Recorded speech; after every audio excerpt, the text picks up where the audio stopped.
الحمدللہ والصلاة والسلام علی رسول اللہ اما بعد۔ آج کے درس میں انشاءاللہ یہ بیان کیا جائے گا کہ نبی کریم صلی اللہ علیہ وسلم اپنی امت کی ہدایت کے لیے اور اپنی امت کے توحید پر قائم رہنے کے لیے انتہائی حریص اور شفیق تھے۔ آپ چاہتے تھے کہ آپ کی امت پوری قوت کے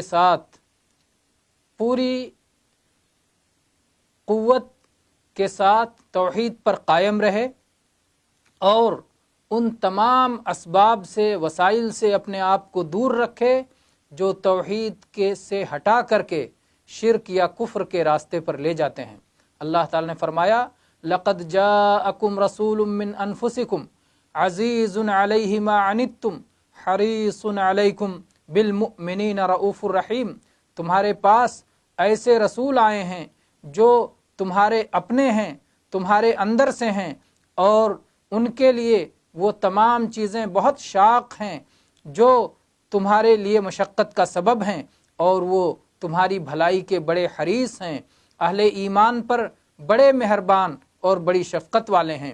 نبی کریم صلی اللہ علیہ وسلم نے ہمیشہ شرک سے منع فرمایا، شرک سے آگاہ کیا، شرک سے خبردار کیا، کبھی خصوصی طور پر، کبھی عمومی طور پر، بار بار اس کی تاکید فرمائی، اور آپ نے ملت ابراہیمی جو کہ خالص توحید پر قائم ہے، اس ملت پر قائم رہنے کے لیے آپ نے اپنی امت کو تاکید کی، اور ہر وہ اقوال و اعمال جو اس توحید سے ہٹا کر شرک کی طرف لے جانے والے تھے، یا توحید میں کمی کرنے والے تھے، یا توحید میں خلل ڈالنے والے تھے، ان تمام سے آپ نے آگاہ کیا۔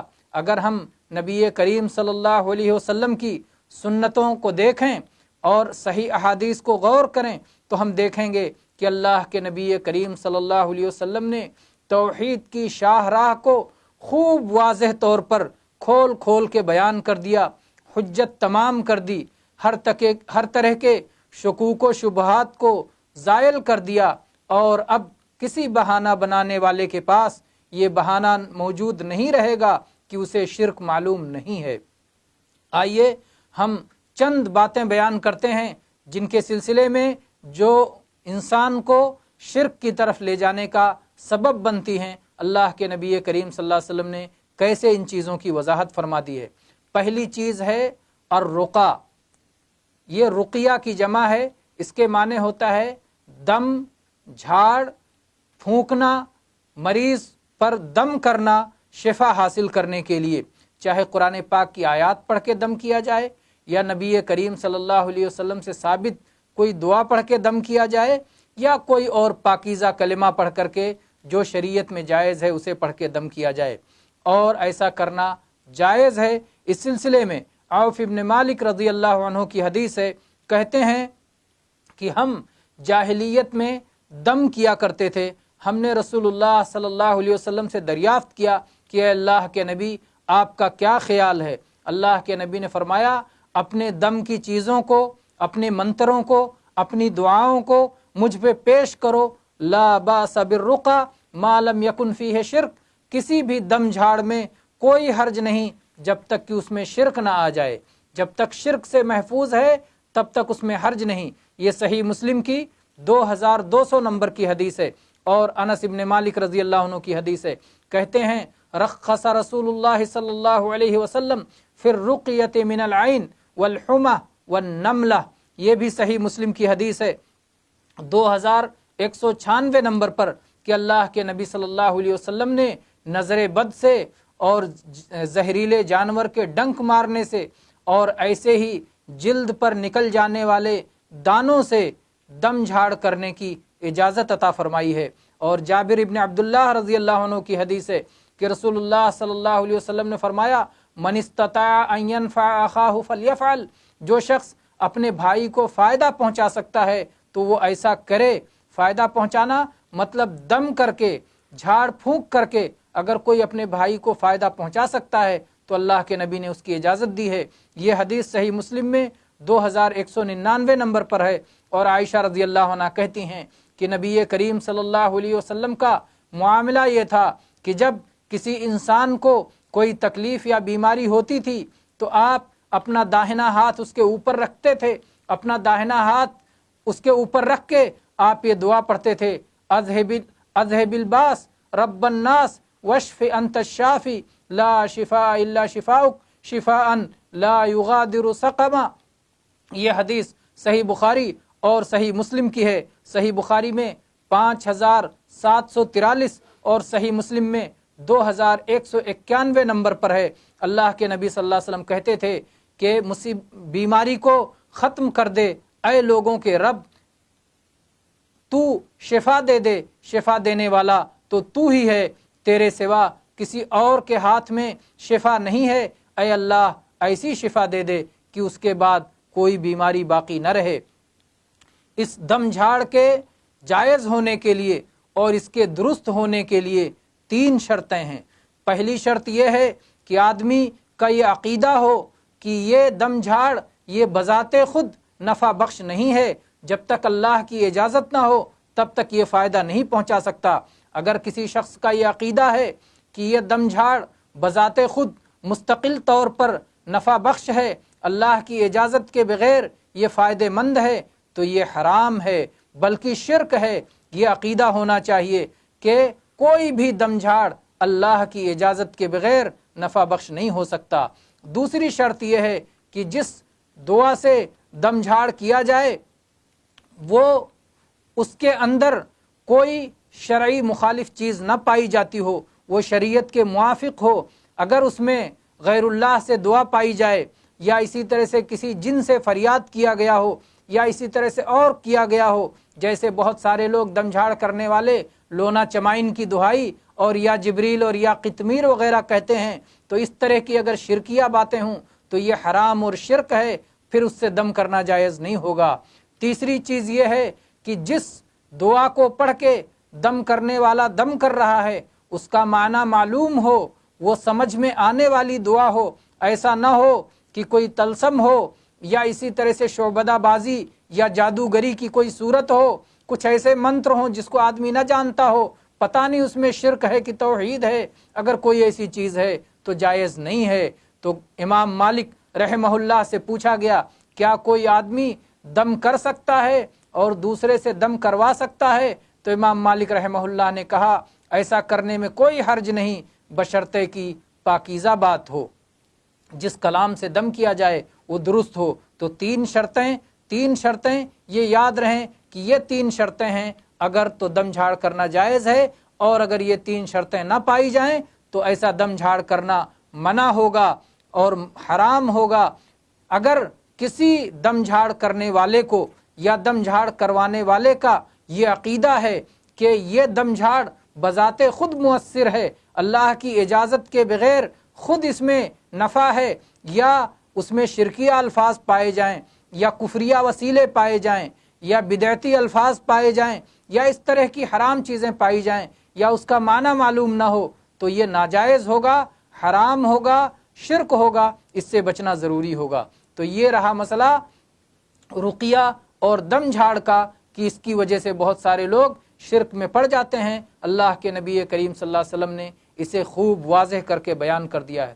دوسری چیز ہے تمیمہ، جس کی جمع آتی ہے تمائم، جسے عام طور پر تعویذ کہا جاتا ہے۔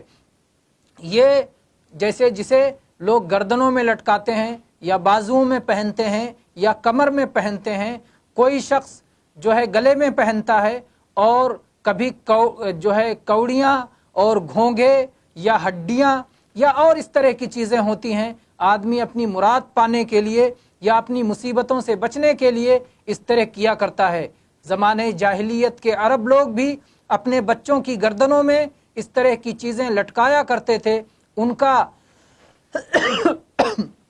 کا عقیدہ یہ تھا کہ نظر بد سے اس طرح بچے محفوظ ہو جائیں گے۔ یہ ان کا ناحق اور باطل عقیدہ تھا۔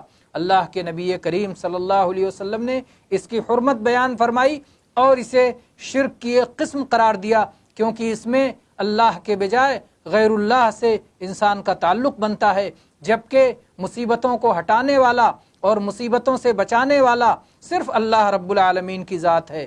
جب بھی آدمی کو کوئی خیر طلب کرنی ہو یا کسی مصیبت سے بچنا ہو تو اللہ کی ذات یا اللہ کے اسماء و صفات کے ذریعے سے ایسا کرنا چاہیے۔ عبداللہ ابن مسعود رضی اللہ عنہ فرماتے ہیں کہ میں نے رسول اللہ صلی اللہ علیہ وسلم کو فرماتے ہوئے سنا ہے، ان الرقى والتمائم والتولۃ شرک۔ یہ سنن نبی داؤد اور مستدرک حاکم کی روایت ہے۔ سنن نبی داؤد میں 3883 نمبر پر یہ حدیث موجود ہے۔ اللہ کے نبی نے فرمایا دم جھاڑ، پیچھے ہم اس کی تفصیل کر چکے ہیں، اور تعویذیں اور میاں بیوی کے درمیان محبت یا نفرت پیدا کرنے والی عملیات، یہ سب کے سب شرک ہیں۔ اور عبداللہ ابن عقیم رضی اللہ عنہ کہتے ہیں کہ اللہ کے نبی نے فرمایا من تعلق شیئا وکل الیہ، جو آدمی کوئی چیز لٹکاتا ہے تو اللہ تعالیٰ اسی کے سپرد اسے کر دیتا ہے۔ یہ مسند احمد اور ترمذی اور حاکم کی روایت ہے۔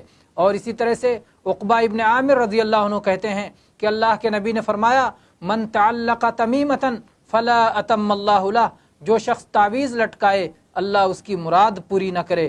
اور آپ نے فرمایا جو گھونگھا یا کوڑی لٹکائے اللہ تبارک و تعالیٰ اس کی بھی آرزو پوری نہ کرے۔ یہ امام احمد اور امام حاکم نے روایت کیا ہے۔ اور ایسے ہی عقبہ ابن عامر رضی اللہ عنہ کی روایت ہے کہ رسول اللہ صلی اللہ علیہ وسلم نے فرمایا کہ جو شخص تعویذ لٹکائے اس نے شرک کیا، من علق تمیمتا فقد اشرک، یہ مسند احمد کی حدیث ہے۔ تو اس طرح سے بہت ساری احادیث اور بہت سارے نصوص جو اس بات پر دلالت کرتے ہیں کہ شرکیہ منتروں سے اور شرکیہ دم جھاڑ سے اور شرکیہ تعویذوں سے انسان کو دور رہنا چاہیے، کیونکہ اس کی وجہ سے آدمی شرک میں جا پڑتا ہے۔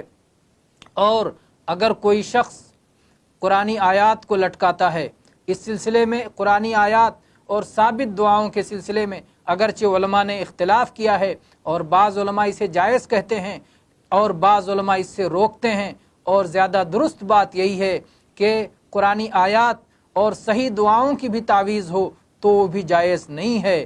اور اس کی وجہ یہ ہے کہ جن احادیث میں اللہ کے نبی صلی اللہ علیہ وسلم نے تعویذیں لٹکانے سے منع کیا ہے، کہیں یہ نہیں کہا کہ اگر قرآن لٹکا لو، حدیث کی دعا لٹکا لو تو کوئی بات نہیں۔ تو جب ان کی تخصیص نہیں کی گئی تو اس عموم میں یہ بھی شامل ہیں۔ دوسری بات یہ ہے کہ اگر ہم قرآنی آیات اور صحیح دعاؤں کے لٹکانے کی اجازت دیتے ہیں تو گویا چور دروازہ کھول دیتے ہیں کہ پھر کون چیک کرے گا کہ کس تعویذ میں نمبرات لکھے ہوئے ہیں اور جنوں اور بھوت اور پریوں کے نام لکھے گئے ہیں اور خرافات ہے، اور کس میں قرآنی آیات اور احادیث سے دعائیں لکھی گئی ہیں۔ تو اس چور دروازے کو بند کرنا ضروری ہے۔